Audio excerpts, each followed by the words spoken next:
Nesta série de aulas, vamos resolver os problemas do capítulo 6 do livro Fundamentos de Física de Halliday e Resnick, 10ª edição. Problema 83. Você precisa empurrar um caixote até um atracadouro. O caixote pesa 165 newtons. O coeficiente de atrito estático entre o caixote e o piso é 0,510 e o coeficiente de atrito cinético é 0,320. A força que você exerce sobre o caixote é horizontal. Letra A. Qual deve ser o módulo da força para que o caixote comece a se mover?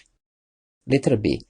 Qual deve ser o módulo da força depois que o caixote começa a se mover para que se mova com velocidade constante? Letra C.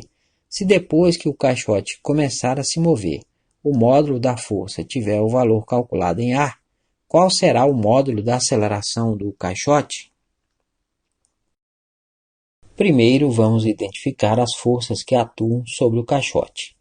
O seu peso vertical para baixo, cujo módulo é P igual a M vezes G.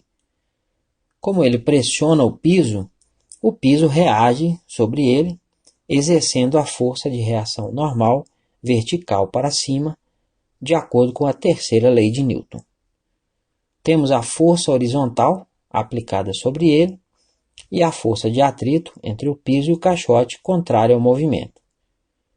Como o caixote não se move na direção vertical, de acordo com a primeira lei de Newton, a soma das forças que atuam sobre ele deve ser nula nessa direção. Então, Fn menos P tem que ser igual a zero. Então, Fn é igual a P. Como já foi informado o valor do peso, a gente não precisa escrever o peso como M vezes G. Quando o caixote estiver na iminência de escorregar, a força de atrito que age sobre ele é a força de atrito estático máxima, cujo módulo é proporcional ao módulo da força de reação normal. O FA vai ser igual a FEM, que é μe vezes Fn, coeficiente de atrito estático vezes a força normal. Então, é μe vezes P. Como o caixote está na iminência de escorregar, mas não escorregou, ele não se move horizontalmente e a soma das forças nessa direção deve ser nula, como no caso anterior. Então, F menos FA tem que ser igual a zero. Então, F menos μe vezes P, que é o FA, é igual a zero. Então, o F vai ser μe vezes P. 0,51, que é o coeficiente de atrito estático, vezes 165, que é a força peso, que dá 84,15 newtons. Escrevendo o resultado com 3 algarismos significativos, que é a precisão das medidas originais, ele se torna, o F vai ser 84,2 newtons. Quando a caixa estiver escorregando no piso, a força de atrito que estará atuando sobre ela é a força de atrito cinético, cujo módulo também é proporcional ao módulo da força de reação normal.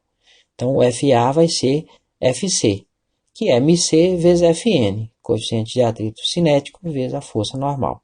Então, dá μc vezes P. Como queremos que ele se desloque com velocidade constante, também aqui aplica-se a primeira lei de Newton, e a força aplicada deve ter módulo igual ao módulo da força de atrito, que agora é a força de atrito cinético. Então, F vai ser igual a FA, que é igual a μc vezes P. 0,320, que é o μc, vezes o peso, que é 165, que dá 52,8 newtons. O resultado já foi escrito com 3 algarismos significativos de precisão. Podemos determinar o valor da massa do caixote utilizando a definição do módulo do peso. Como o peso é igual a m vezes g, resolvendo para m, o m vai ser P sobre g. 165, que é o peso, sobre 9,8, que é o g, então dá 16,84 kg.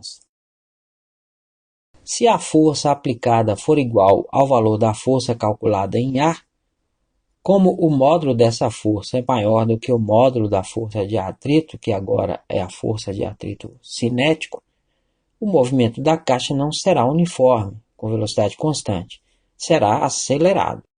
Aplicando a segunda lei de Newton na direção horizontal, teremos que o F menos FA vai ser igual a M vezes A. Resolvendo para A, o A vai ser F menos FA sobre M.